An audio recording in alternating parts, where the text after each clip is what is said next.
firstly, I saw that bet you did weeks and weeks ago, UFC Mexico, got a fucking, You're massive watching 50K kind of Calfkicksports. payout from that. Run me through Fuck that, man. A lot of people yeah. weren't picking, Royval to win that. Oh, the Royval parlay with Yes, Brian yes, Ortega. right. Yes, yeah. Yeah, we had Royval to win on points, and Right. split the parlay with Brian Ortega to win in round 3 and round 4. So, when I make my bets, the big money, when I put big money on bets, it's always usually on straight plays or on totals. So I had around 8K on Brandon Royval money line, $8,000. And then on that parlay, I had $500. So it's a big difference, right? A lot less money. But obviously, because it was massive odds, it still returned a lot more than even Brandon Royval money line returned. So, yeah, man, that was one of the biggest cashes I've had. I've had a few around that price as well over the last 4 or 5 years, but that was the most recent big one.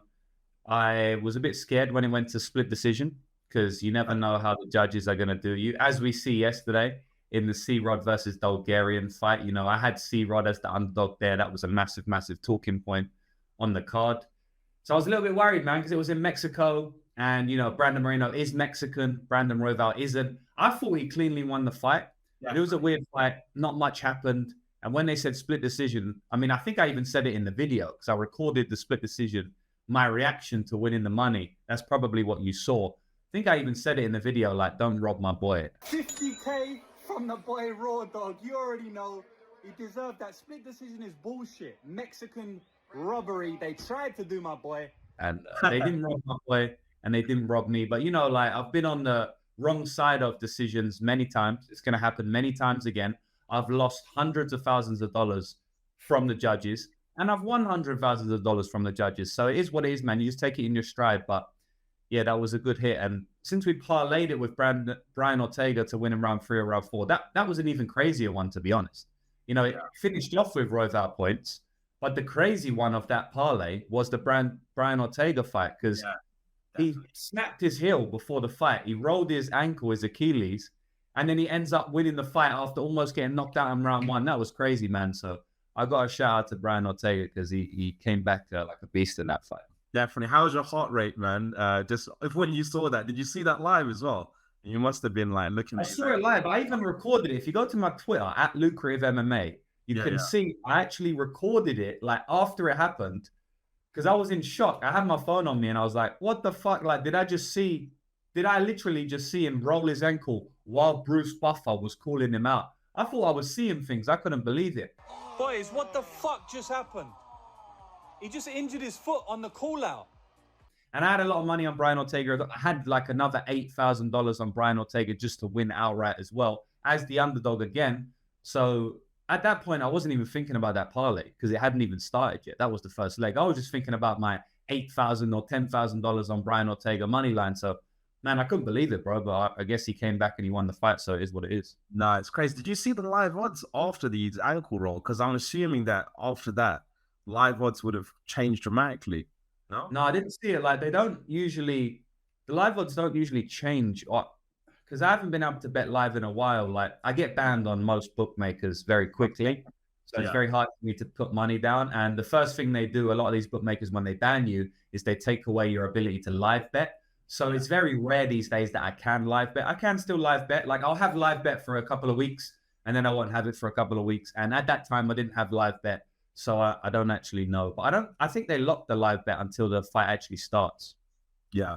So, for our kind of breakdowns, what we do is we kind of do a little bit of tape study. Ultimately, we're trying to predict the future, similar to what you're doing almost. We're trying to give some kind of critique and analytics as to what can happen in the future. Is that similar for you, or is it completely different when it comes to professional sports betting? No, it's the exact same thing, man. So at the end of the day, we are predicting the future. You're right. And it's impossible to predict the future. We just have to make as much of an educated guess as possible. So I always tell people when they're starting out, gambling is a game of guessing. That's what we do, right? We have to guess. But if we can make as little guesses as possible, that's the best way to make money. And what I mean by that is if Khabib Nurmagomedov is fighting, I don't have to guess whether he's going to shoot a takedown or not. I know he's going to do that. So if his opponent has shit takedown defense, I'm probably going to make a bet on him, right? But there's some fighters that you go out there and you don't know what they're going to do. They don't even know what they're going to do. Tony Ferguson, Kennedy, and Zechiku from yesterday, their fight IQ is not very good. And those type of fighters I usually stay away from unless I think they have a very favorable matchup. You know, nothing is constant in this game. You know, I will bet on fighters that have a lot of question marks around their name, as long as I'm getting a good price, as long as I think their opponent is maybe not on their level or something. But it's the exact same thing as you, man. I'm tape studying, I'm researching, I'm looking at statistics, I'm looking at the intangibles. If a fighter has had an injury recently, like Taito Ivasa had an injury, a bad injury, 3 months before his fight against Marcin Tybura, and I think that potentially showed in the fight. He couldn't stuff the takedown. But yeah, I'm doing exactly the same as you do, man. We just look at every analysis we can do, whether that be tape research, statistic research, and ultimately come up with our own opinion on the fight and make the bets based on that. Yeah, because there's obviously like quantitative stuff that you can go on, like injuries and you know, training and change. Well, I suppose kind of changing camps more qualitative, but do you also go by emotional kind of things as well, like things that are going on in their life? Is that also something you consider, or not really? Yeah, so I'll just make a distinction. Obviously, for the sports bettor, for me, Yeah, emotions play no part in the game. And I don't think that's what you're asking, but just in case to think that I have no emotions. You know, I bet against my favorite fighters all the time. One of my biggest bets this year has been Ilia Topuria over Alexander Volkanovski. And Alexander Volkanovski for the last few years has been my number one favorite fighter in the sport. So me personally, I don't foster any emotions at all because we can't do in sports betting. That's how you lose your money. You bet on your favorite fighters. You don't bet against your favorite fighters and stuff like that. But in terms of the fighters, I don't call them emotions. I call them intangibles. And I always say there's 3 ways of capping a fight. Stylistics, how the fighters match up stylistically, how they match up statistically, you know, who's got a longer reach, high advantage, more fights, all of that. And then intangibly. And intangibly, I guess emotional stuff comes underneath that. Like one example I always give is that Julia Avila fought Misha Tate not too long ago, I think end of last year. And she was coming back off a pregnancy a few months before that, right? Yes, and I didn't bet against that, but I passed on the fight. But that affected her massively. She got completely dominated, 10-8 in most rounds, and finished in the 2nd or 3rd round there by Misha Tate in a fight that probably wouldn't have been that dominant if she didn't have a baby. So I don't know if you can class that as an emotional thing, but it's definitely a physical thing that watching tape wouldn't have showed you, looking at statistics wouldn't have showed you, but it is a real thing that happened in her life that dramatically affected her performance in the octagon. Yeah, definitely. I mean, if you've kind of not been able to train as much as you would have liked to for a few months towards the end of your pregnancy, it's kind of just it's kind of obvious, no? Yeah, exactly. And there's a lot of stuff as well, man. Like the women's body goes through, I mean, I'm glad I'm not a woman because that 9 months is not easy for women. So shout out to women to be able to hold a baby for 9 months. So the changes your body goes through is ridiculous. You can't do any training really. So that's another thing. And also just mentally having a child, that shit can change you, man. Even for men, you know, it's like Conor McGregor said it on an interview I watched 2 days ago. He said having his babies made him soft. So yeah, there's many things that, you know, pregnancy affects fighters. And I don't think usually it's not positive when a fighter is coming back from pregnancy. 100%, man. So James, like, you're obviously very successful at this. You've been doing this for a number of years. How did you start off kind of building up this success from the ground up? You know, you don't not in too much detail, but if you kind of had to summate it in a couple of sentences. Just consistency, bro, really. Like I was gambling from a kid.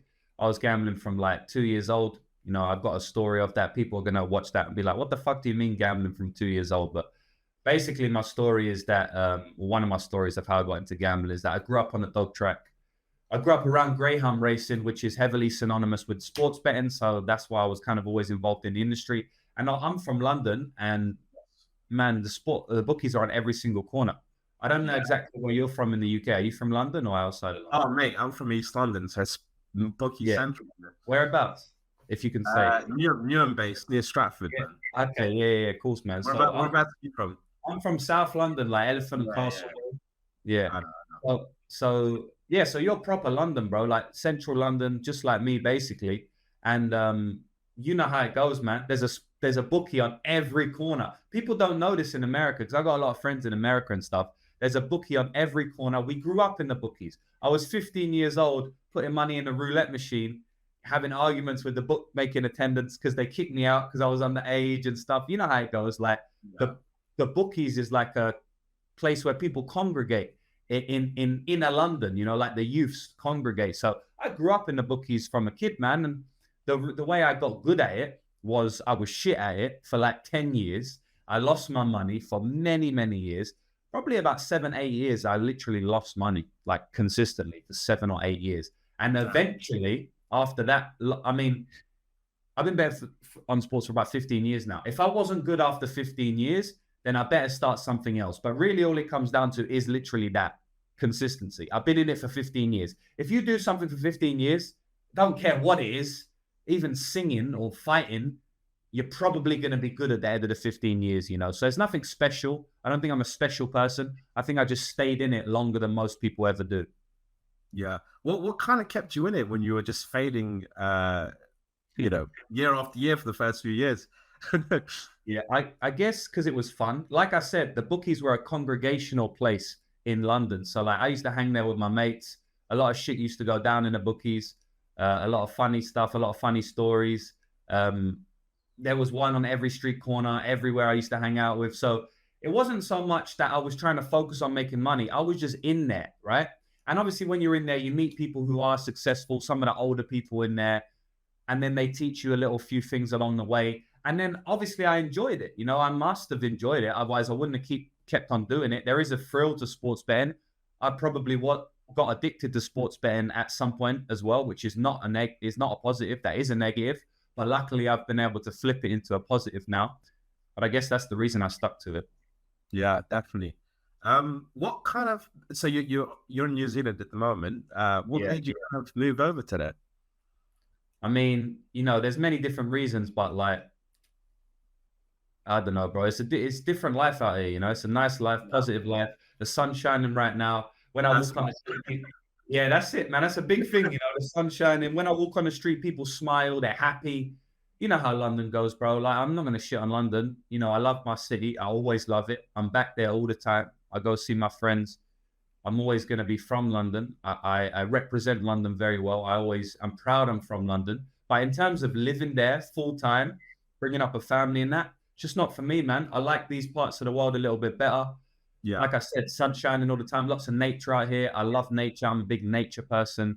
Even little things like when I drive to the shop, there's like 100 parking spaces that I can park.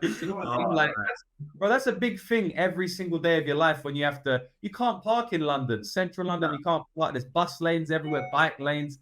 I mean, you know, I won't go into it, but yeah, bro, I just like the lifestyle, I guess. It's super crap. Have you been there for a while then?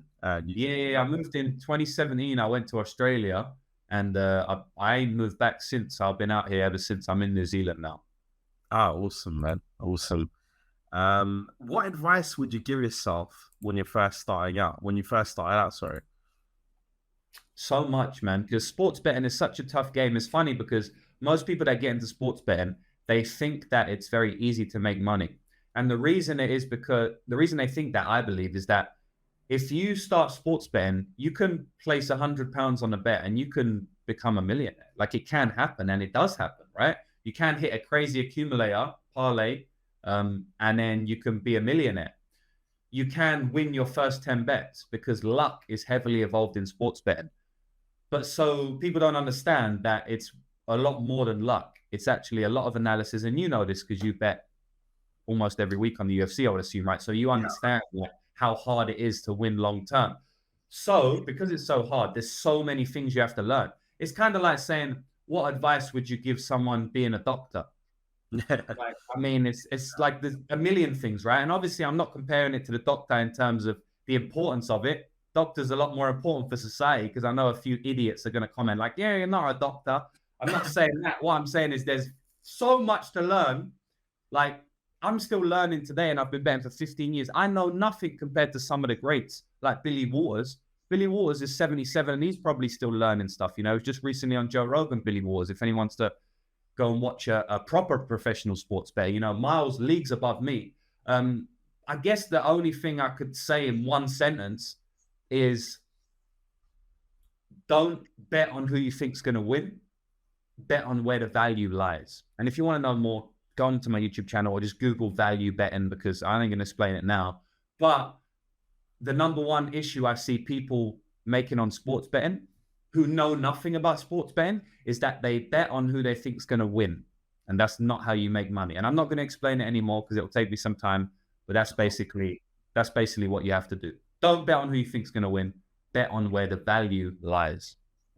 Makes sense, man. Final question for you, James. You've been great. Where do you see yourself in 5 years' time? I don't know if I'll still be sports betting. Maybe I will. Right. At this point in time, and for the last few years, it's been very hard for me to put money down on bets. Like I've told you before, I get banned from every bookmaker I'm on. Now, when you get to my level, there are bookmakers that allow you to bet. And I do have bookmakers that allow me to bet. But a lot of those bookmakers don't allow me to place big wagers until later in the week. And by the time that those wagers are allowed, the lines have moved. I also have bookmakers that allow me to bet, but they take a cut of my profits, which again, eat into my profits, which I don't really love. So I am able to bet, but it's still fucking annoying. It's still like a cat and mouse game. So will I be doing it in 5 years? Potentially, maybe not. I don't really know. I'll probably be on a beach somewhere in a cabin, drinking some coconut water, swimming in the ocean, something like that, brother. You know, living the dream, man. Living what I always want to do. Being close to nature. Maybe I'll have a family at that point. Just living a calm, relaxed life in nature, but mixing it up with like 100 supercars or something like that. Right, it's just doing the same damn thing, man. Just saying, doing the same damn thing. But hey, James, man, you've been great. Thank you so much for coming on the show. But look, I'm going to give you the final word. Tell the folks where they can find you. Plug anything that you need to plug. Go for it, man. It's your spotlight. Yeah, thanks for having me on, bro. I'm glad we got this done. Yes, yeah. So I appreciate that. Weird time difference for us. I know, super late for you. 4 hours, bro. Yeah. But we got it done, so that's cool, man. Yeah, we'll have to do it again sometime. If anyone wants to follow me, it's just at Lucrative MMA. You know, really easy. I've got Instagram, I've got Twitter, I've got YouTube. Those are the best places to find me. I give out free bets every single week, and they've been cashing crazy in the last 6 or 7 weeks. I think we've missed 1 out of the last 7 weeks.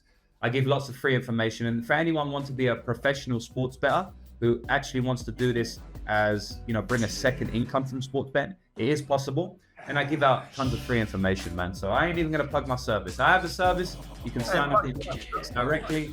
Yeah, you can sign up and get my picks directly, but I give out tons of free stuff first. So what I always say is go check out my free stuff. If you like me, if you like what I do, then you can sign up for the stuff. So just at Lucrative MMA, Lucrative MMA on social media, and that's where you can find me.